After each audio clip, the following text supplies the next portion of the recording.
मैं अरुण कुमार रामपुर उत्तर प्रदेश से बिलोंग करता हूँ और इस वर्ष यूपीएससी परीक्षा में मैंने 911 रैंक हासिल की है। ये मेरा 4th प्रयास था। सर बहुत अच्छा लग रहा है, बहुत खुश हूँ। एकदम साधारण स्टूडेंट से एक सेलिब्रिटी जैसा बन गया है तो अच्छा फील आ रहा है। सर रिज़ल्ट चूँकि एकदम मतलब दोपहर में आया था, उससे पहले मैंने खाना भी नहीं खाया था और नेक्स्ट जो पिछली रात थी मैं सोया भी नहीं था। फिर ये हुआ था कि मैं मतलब मेडिटेशन करने बैठ गया था। उससे पहले मैं प्री का पढ़ रहा था, फिर मेडिटेशन करने बैठ गया कि जो होगा देखा जाएगा। फिर ऐसे मेडिटेट करते करते मुझे नींद भी आ गई थी थोड़ी हल्की फुल्की।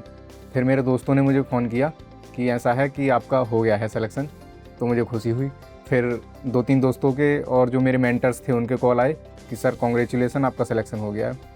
फिर मैं ग्रुप में गया और अपना PDF में नाम देखा तो तसल्ली मिली मुझे और फिर मैंने अपने परिवार वालों को फ़ोन किया था। मम्मी पापा काफ़ी भावुक हो रहे थे, मतलब रोने जैसा, और मेरी सिस्टर काफ़ी प्राउड फील कर रही थी, भैया मेरे प्राउड फील कर रहे थे। मुझे भी अच्छा लग रहा था कि मेरी मेहनत कहीं ना कहीं रंग लाई है। सबसे बड़ा चैलेंज स्टूडेंट के लिए जो बार बार जो फेलियर्स आते हैं, एक तो वो होता है। दूसरा यहाँ पे जैसे दिल्ली जैसी सिटी में सर्वाइवल वाला एक इशू होता है, चाहे वो फाइनेंशियल हो या फिर जो आसपास जो सराउंडिंग माहौल मिलता है। इतने बड़े पॉलिटेड शहर में हम रह रहे हैं, रिजल्ट और हेल्थ दोनों रिस्क पे रहता है, तो वो मुझे लगता है हमेशा याद रखूँगा मैं। एक्चुअली सर मैं अपने स्कूल में मतलब काफ़ी मेधावी छात्र रहा था, तो मुझे IITs की तरफ जाना था।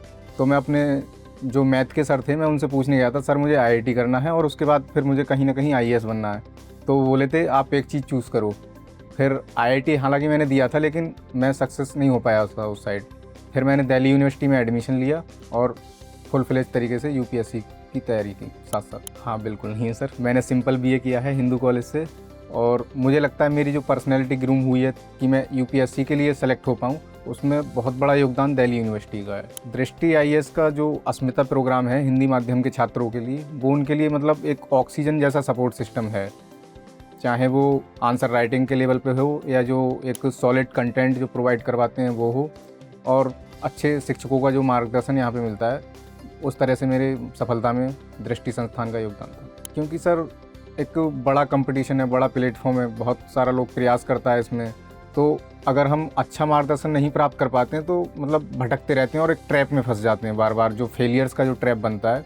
और मार्केट में बहुत सारी भटकाने वाली भी चीज़ें होती हैं, तो एक मेंटर बहुत ज़रूरी है हमारी इस जर्नी में। निराशा तो हावी हुई थी, लेकिन मैंने यही मोटिवेशन बनाया था कि मैं दिल्ली करने क्या आया था। बार बार अपने माइंड को ये मैसेज देता था कि मैं दिल्ली सिर्फ और सिर्फ मेरा सपना है, मैं ही पूरा करूँगा, कोई दूसरा मेरे लिए नहीं करेगा। तो ये मैं अपने आप को बार बार मोटिवेट करने के लिए यही बोलता था। खोने के लिए तो सर मेरे पास कुछ नहीं था, जैसे कि मैं हम्बल बैकग्राउंड से आता हूँ। मेरे पास सिर्फ और सिर्फ पाने के लिए था सब कुछ जब मैं दिल्ली आया था। हालांकि मैंने BA किया था, हो सकता था मैं साइंस बैकग्राउंड से अच्छा था, एक अगर मेरा कहीं IITs में होता तो मैं एक अच्छा इंजीनियर या देश के लिए विज्ञान के क्षेत्र में अच्छा कर सकता था। तो मुझे वो लगता है वो कॉस्ट ऑफ अपॉर्चुनिटी मैंने मिस की थी। बाकी मैं यहाँ पे भी अच्छा करूँगा। एक तो यही था कि यहाँ पे जो इतना क्राउड में देखता था तो बार बार डिमोटिवेट फील हुआ था कई बार। तो यही लगता था कि पढ़ना ही एक रास्ता है, और अगर हमें एक मतलब उच्च वर्ग में जो भारत में जो मतलब ब्यूरोक्रेसी है उसमें जाना है तो पढ़ाई ही एकमात्र रास्ता है। सर मेरे क्लासमेट्स कुछ सेलेक्ट हुए थे तो वो आउटर मोटिवेशन था मेरे लिए कि जब ये लोग कर सकते हैं तो मैं क्यों नहीं, और मैंने किया, वो मेरे लिए अच्छा मोटिवेशन था। सबसे पहले मैंने ये सीखा था कि जो मतलब बहुत सारा जो कंटेंट है अलग अलग नामों से बिक रहा है, उसमें नहीं उलझना है। अपने सोर्स को बहुत सीमित रखना है और मल्टीपल रिवीजन करना है, क्योंकि रिवीजन ही उसका की है एग्ज़ाम निकालने का। ये तो सर मैं ऐसा फील कर रहा हूँ कि एक सड़क पे चलता हुआ साधारण लड़का और रातों रात स्टार बन गया, मतलब सेलिब्रिटी, ऐसी वाली फीलिंग आ रही है। हर जगह से, स्कूल से, कॉलेज से फ़ोन आ रहे हैं, कोचिंग से कॉल आ रहे हैं, मेरे सारे पुराने दोस्त मुझे याद कर रहे हैं, तो काफ़ी अच्छा लग रहा है। प्रयास कभी नहीं छोड़ने चाहिए। कोशिश एक बार विफल हो सकती है, 2 बार हो सकती है, लेकिन अगर हम निरंतरता और अपना डिसिप्लिन बनाए रखते हैं तो सफलता एक दिन मिलती ही है। अपने सोर्सेज को सीमित रखिए, जो पढ़ रहे हैं बस उसको फेथफुली फॉलो कीजिए। जिस भी कोचिंग या सेल्फ स्टडी भी कर रहे हैं तो जो कंटेंट आपका उसको मतलब लिमिटेड रखिए, और मल्टीपल रिवीजन्स कीजिए, टेस्ट सीरीज अटैम्प्ट कीजिए तो सफलता मिलेगी।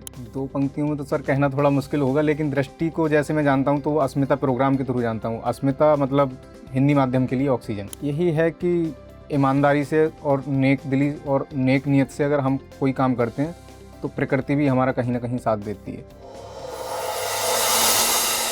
डियर व्यूअर्स, अपने एग्जाम की तैयारी को और बेहतर करने के लिए हमारे चैनल को लाइक, शेयर और सब्सक्राइब करना न भूलें।